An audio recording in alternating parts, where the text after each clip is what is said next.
నిన్న ప్రెస్ మీట్లో ప్రశ్నించినటువంటి పరిస్థితి అంటే ఇప్పటివరకు కూడా వివేకానంద రెడ్డి మరణించి అంటే హత్యకు గురై 6 సంవత్సరాలు అవుతోంది. ఇంకా దీనికి సంబంధించినటువంటి చాలామంది సూత్రధారులు పాత్రధారులు బయటే హ్యాపీగా తిరుగుతూ ఉన్నారు. ఎక్కడా కూడా మరి దర్యాప్తు అయితే కొనసాగుతూ ఉంది. కానీ వీళ్ళందరూ కూడా బయటే హ్యాపీగా కొనసాగుతూ ఉన్నారు, తిరుగుతూ ఉన్నారు. అదేవిధంగా ఎవరైతే సాక్షులను ప్రభావితం చేస్తూ ఉన్నారు, అదేవిధంగా వీళ్ళు బయట ఉంటే కష్టం నష్టం అంటూ కూడా నిన్న సునీత గారు కూడా మాట్లాడడం జరిగింది. ఇక సునీత ఇలా పూర్తిగా కూడా దీనికి సంబంధించి కూడా ఖచ్చితంగా బెయిల్ రద్దు చేయాలి, ముఖ్యంగా అవినాష్ రెడ్డి ఉన్నటువంటి బెయిల్ రద్దు చేయాలి. ఆయన బయట ఉంటే సాక్షులు కావచ్చు, లేదంటే సాక్ష్యాలను కూడా ప్రభావితం చేసే అవకాశం ఉంది. సో ఇట్లాంటివన్నీ కూడా కొన్ని జరుగుతూ ఉన్నాయి సంఘటనలు అంటూ కూడా నిన్న మాట్లాడారు. ఇక అన్యాయం ఇట్లాంటి అన్యాయం ఎవరికి కూడా జరగకూడదు మళ్ళీ అనే ఉద్దేశంతోనే 6 సంవత్సరాలుగా నేను దీనికి సంబంధించి కూడా ఫైట్ చేస్తూ ఉన్నాను. కోర్టుల చుట్టూ కాలరిగేలా తిరుగుతూ ఉన్నాను. సో అన్న అధికారంలో ఉన్నప్పుడు న్యాయం జరుగుతుంది అనుకున్నాం, కానీ మొదట్లో స్టార్టింగ్లో కానీ ఎవరైతే దీంట్లో ఇన్వాల్వ్ అయి ఉన్నారు అని నేను చెప్తా ఉన్నానో వాళ్ళకే అన్నే సహకరిస్తూ ఉన్నారు అంటూ కూడా చాలా ఆవేదన వ్యక్తం చేస్తున్నటువంటి పరిస్థితులు కనిపిస్తూ ఉన్నాయి.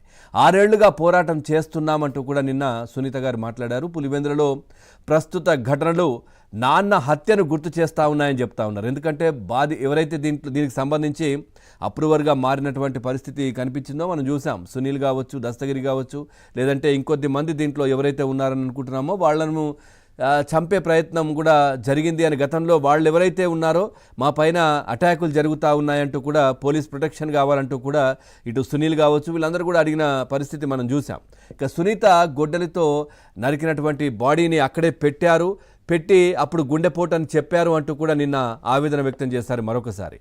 ఇక ఈ హత్య ఆదినారాయణ రెడ్డి, సతీష్ రెడ్డి, బీటెక్ రవి దీంట్లో ఇన్వాల్వ్ అయి ఉన్నారు, వీళ్ళే చేయించారు అంటూ కూడా తనతో సంతకం చేయించుకునే ప్రయత్నం అప్పుడు చేశారు. కానీ నేను ఆ లెటర్ పైన సంతకం పెట్టలేదు అంటూ కూడా సునీత మాట్లాడారు. ఆ తర్వాత చంద్రబాబుపై నారాసుర రక్త చరిత్ర అంటూ కూడా దీన్ని ఆయన పైన నెట్టే ప్రయత్నం చేశారు. ఆ తర్వాత రోత పత్రికలో పెద్ద ఫుల్ పేజీలో కూడా గొడ్డలి చేతిలో పట్టుకున్నటువంటి పదునైనటువంటి ఆయుధం చేతిలో పెట్టి నారాసుర రక్త చరిత్ర అంటూ కూడా అక్కడ రాశారు అంటూ కూడా అప్పుడు మనం చూసాం అందరం కూడా ఏ విధంగా రాశారు. చాలామంది అనుకున్నారు ఏంటిది ఈ విధంగా జరిగిందా అనేటటువంటిది తీసుకొచ్చే ప్రయత్నం అప్పుడు చేశారు. సో ఆ విషయం కూడా నిన్న సునీత గారు మాట్లాడినటువంటి పరిస్థితి. ఆ తర్వాత ఇప్పుడు ఎందుకంటే సునీత గారు దీనికి సంబంధించి గట్టిగా ఫైట్ చేస్తూ ఉన్నారు, గట్టిగా ఎవరెవరైతే ఇన్వాల్వ్ అయి ఉన్నారో ఏం జరిగిందో అప్పుడు కూడా చెప్పే ప్రయత్నం చేస్తూ ఉన్నారు. ఈ నేపథ్యంలో ఇప్పుడు ప్రస్తుతం జరుగుతున్న విషయం ఏంటంటే ఇప్పుడు సునీత ఆమె భర్త వాళ్లే ఈ దారుణానికి కారణం అంటూ కూడా ప్రచారం చేస్తూ ఉన్నారు. దానికి సంబంధించి కేసులు కూడా వేస్తున్నటువంటి పరిస్థితి ఎవరైతే ఉన్నారో వీళ్ళందరూ కూడా ఇట్లా అంటే నమ్మించే ప్రయత్నం చేస్తున్నటువంటి పరిస్థితి. పూర్తిగా దీనికి సంబంధించి కూడా ఎవరైతే ఇన్వాల్వ్ అయ్యారో ఖచ్చితంగా శిక్షలు పడాలంటూ కూడా సునీత గారు ఆవేదన వ్యక్తం చేశారు. ఇంతవరకు ఎవరికి పోలీసుల దగ్గర కోర్టుల్లో శిక్ష పడలేదు అంటూ కూడా ఆవేదన వ్యక్తం చేశారు. పూర్తిగా దీనికి సంబంధించి చర్చ జరుగుతూ ఉంది. అదేవిధంగా ఈరోజు వివేకానంద రెడ్డి జయంతి కార్యక్రమం కూడా జరుగుతూ ఉంది. సో ఈ నేపథ్యంలో మరి దీనికైనా కానీ జగన్మోహన్ రెడ్డి హాజరవుతారా? మొన్న వర్ధంతి కార్యక్రమానికైతే ఆయన హాజరవ్వలేదు. మరి చిన్నాయన మీద ఎందుకింత చిన్న చూపు అని చాలామంది మాట్లాడుతూ ఉన్నారు. ఇంకొద్ది మంది కూడా అంటున్నారు నాన్న మీదనే చిన్న చూపు, ఇంకా చిన్నాయనది ఏముందిలే అంటూ కూడా చాలామంది మాట్లాడుతూ ఉన్నారు. ఎందుకంటే మొన్న రాజశేఖర రెడ్డి గారి జయంతి కార్యక్రమం కూడా పెద్ద హడావిడిగా జరగలేదు.